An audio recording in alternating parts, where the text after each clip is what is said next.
শিবলীর মাদ্রাসায় প্রতিমধ্যে দাজলা নদীর কিনারে অসংখ্য অগণিত ছাত্রদের মধ্যে ধাক্কাধাক্কি লেগে আল্লামা শিবলীর এই ছাত্র আব্দুল্লাহ দাজলা নদীর মধ্যে পড়ে গেলেন।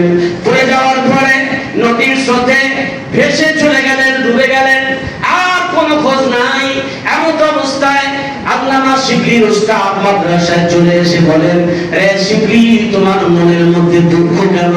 শিবলী বলেন, হুজুর, একটা ছাত্র নাম আব্দুল্লাহ সাজাদ জানে না, নদীর মধ্যে পড়ে ডুবে গেছে, তলিয়ে গেছে।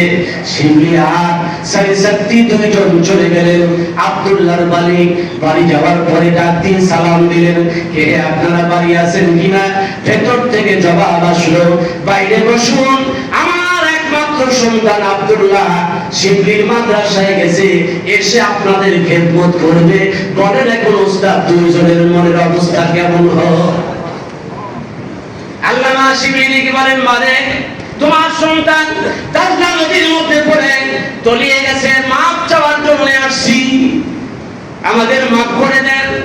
আর সন্তান কোনোদিন পাবেন না ফিরা, আর কোনোদিন আসবে না।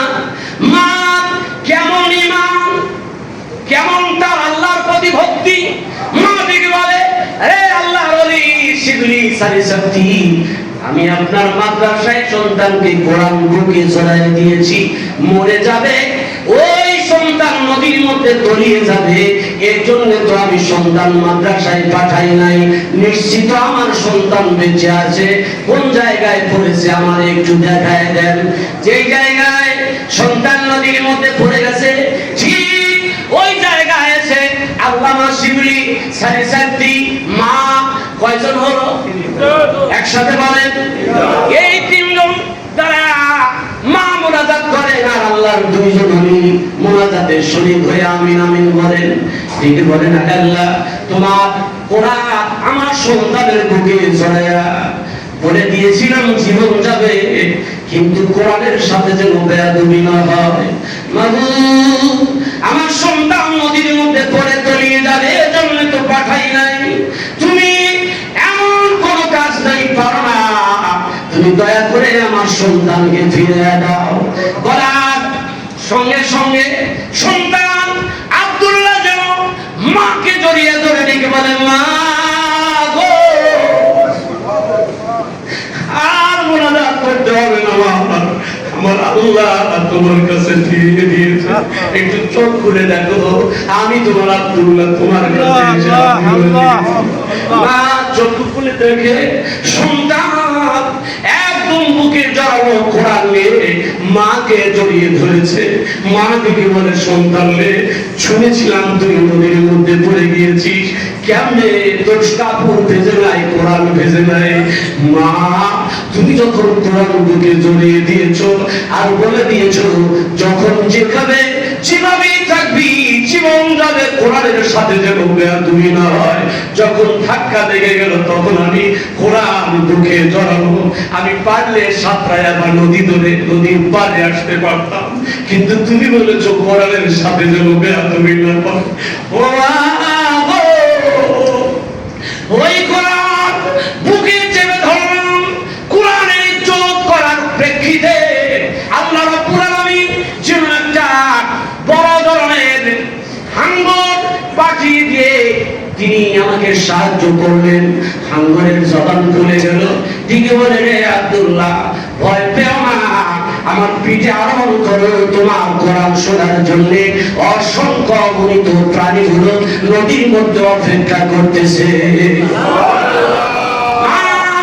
সব প্রাণীগুলো আমার চতুর্দিকে স্বর্ণ নির্মিত একটা চেয়ার, ওই চেয়ারে আমাদের বসায়া কোরআনের সূরা ফাতিহা শোনার জন্য তাদের আবেদন।